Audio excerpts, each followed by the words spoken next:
before our eyes, a new generation of leaders is transcending the ancient conflicts of tired divisions of the past and forging a future where the Middle East is defined by commerce, not chaos, where it exports technology, not terrorism, and where people of different nations, religions, and creeds are building cities together, not bombing each other out of existence. We don't want that.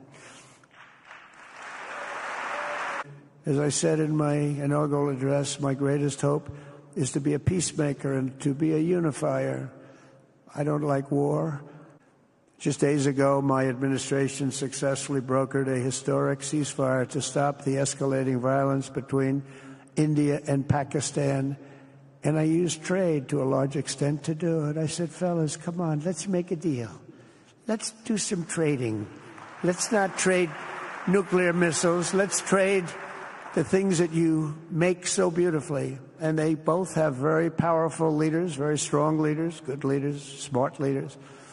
And it all stopped. We've come a long way, and it could be, millions of people could have died from that conflict that started off small and was getting bigger and bigger and bigger by the day. I've also been working relentlessly to end the terrible bloodshed between Russia and Ukraine, and we'll see if we can get it done. 5,000 people, young people for the most part, soldiers from Ukraine, soldiers from Russia. They're not from here and they're not from the United States, but they're souls. They're souls. I think usually, mostly, they're young, beautiful souls that left their parents waving goodbye, left their brothers and sisters. Goodbye, I'll see you soon. And they got blown to pieces. 5,000 on average a week are dying. And people are dying elsewhere in the region, but tremendous numbers like we haven't seen since World War II are dying. And I want to stop it. I want to stop it.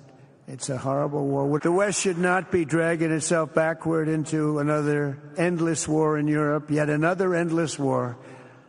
We should stop the killing and work together to address the biggest long-term threats as one unbeatable team. Think of us as an unbeatable team. I mean, when you look at what you've done here, that's much more difficult than stopping stupidity.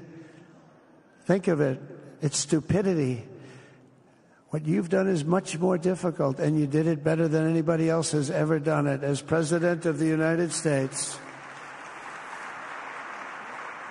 my preference will always be for peace and partnership whenever those outcomes can be achieved. Always. It's always going to be that way. Only a fool would think otherwise. In recent years, far too many American presidents have been afflicted with the notion that it's our job to look into the souls of foreign leaders and use U.S. policy to dispense justice for their sins. They loved using our very powerful military.